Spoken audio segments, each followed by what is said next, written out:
welcome to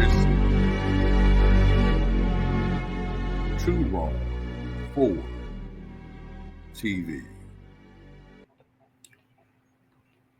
So,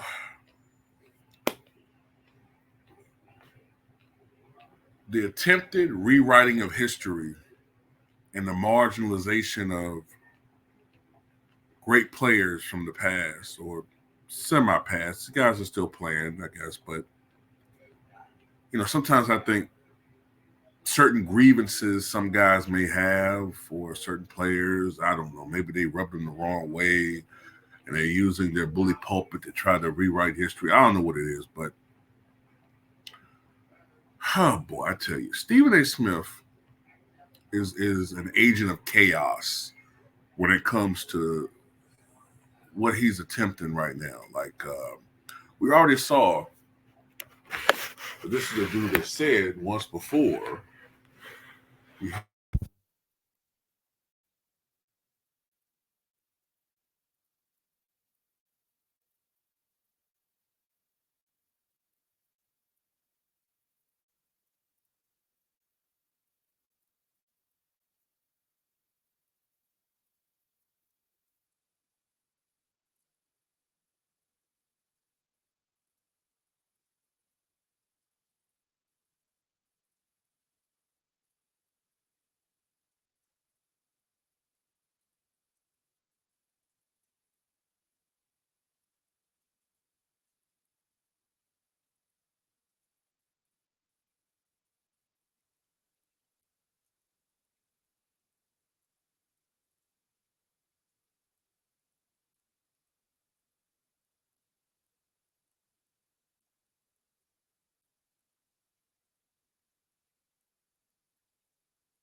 hope you can hear me now. I think my audio went out briefly.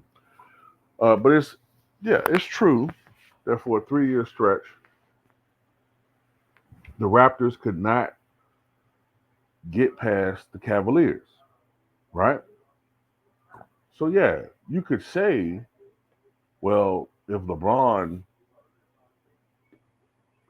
they hadn't traded for DeMar DeRozan, excuse me, if they hadn't traded DeMar DeRozan to the Spurs and got Kawhi Leonard, you could say They could have won the championship that year.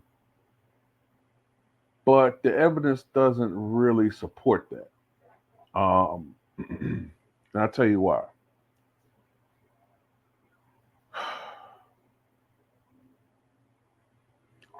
It wasn't like, when the Cavaliers were going against the Raptors, that this was like a close rivalry, or this was like a team that was coming of age but couldn't quite get over the hump. And this ain't like 86, 87 Pistons Celtics, you know what I mean?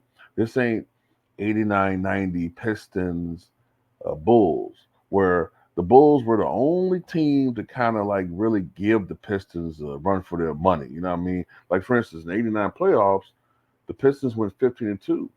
They swept the Celtics, they swept the Bucks, and they swept the Lakers. The only team to beat them were the Bulls. You know, even in '90 when they beat the Portland Trailblazers in 5 in the finals, it took them 7 games to beat the Bulls. Right? It wasn't that. They were beating the shit out of the Raptors. Okay? He was beating the shit out of them. Matter of fact, I think in 2017 they swept them. 2017 or 2018, one of them years, they swept them. 4-0, and I think one of them was 4-1. It wasn't even close, okay?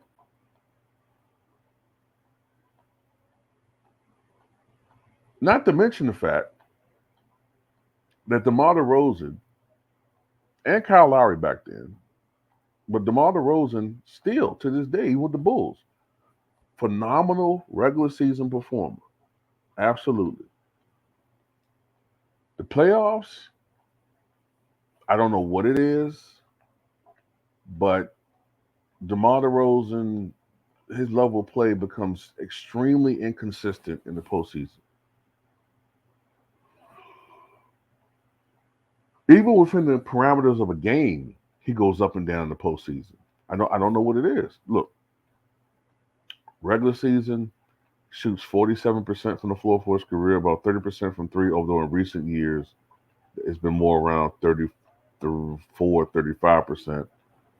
Great free throw shooter, great mid range shooter, can light it up, man. Consistently can get you 25, 30 points a night, right? But in the playoffs, he averages 20, but the shooting percentage drops to 41%. The 3-point percentage plummets to 21%.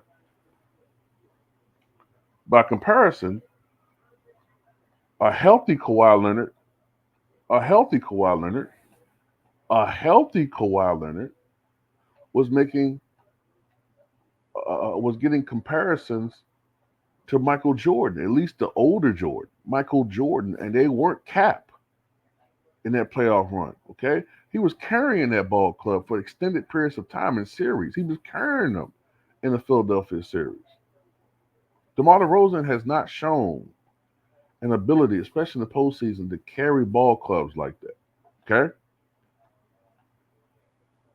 no. Yeah, he had a great mid-range game and athleticism and all that. But remember back then, he didn't have some of those assets in his game yet. He was not. He's improved a lot as a defender, though he's not Kawhi Leonard on that end. He's improved as a facilitator, but he wasn't like that back then. His decision making has gotten better, but it's still in the playoffs. There's something missing. No, no, I don't see that. As a matter of fact, one thing that's being missing from the equation was the rise of the Philadelphia 76ers.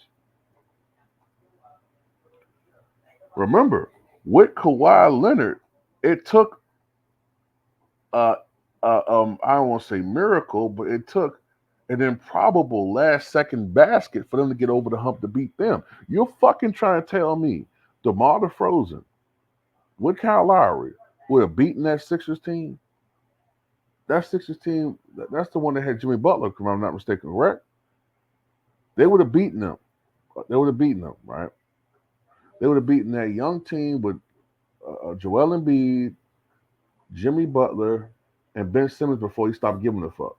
Sure. Yeah. Mm-hmm. Yeah. I wouldn't be surprised they swept their ass. Okay? They would have swept them. And they would have played the Warriors in the final. And probably lost to them. Okay? even without Kevin Durant. And by the way, what he's also saying is that DeMar DeRozan somehow would have beaten the Sixers and then beaten the Warriors in the finals. Kiss my motherfucking ass. Okay? That's no disrespect, man, but that's cap. They would not have beaten that Warriors team even without Kevin Durant. They would have needed him. They would have needed him. That's bullshit, man. So if that had happened, they would have won a championship that year. And you know what I'm saying? And by the way,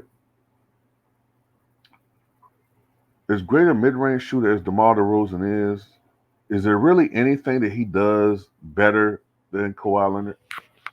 Kawhi Leonard is the superior defensive player. I'm talking about prime for prime back then. And remember, DeMar DeRozan arguably wasn't even in his prime because he's played better since he joined the Spurs. But DeMar DeRozan is a great mid-range shooter. But I would argue that Kawhi Leonard is a better shooter and scorer. They're comparable free throw shooters. Kawhi Leonard is the much better three-point shooter. Kawhi Leonard is more efficient. Kawhi Leonard is bigger, stronger. I would say back then, I don't know if I would say more. Would I say more explosive? I would say more crafty. Sneaky athleticism. No,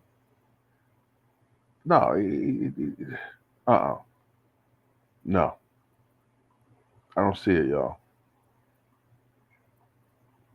Could score in the post, mid range, outside. No, man, no. Remember, Kawhi Leonard averaged 30 points per game, if I'm not mistaken, in that playoffs. You think that DeMar DeRozan, or should I say DeMar DeFrozen, I think the most he ever averaged in the playoffs was like 22. And that was abbreviated playoff series. No. That's cap. That's cap, man. But anyway, that's all I got to say about it, man. Stephen A. Smith is just disgusting, bro.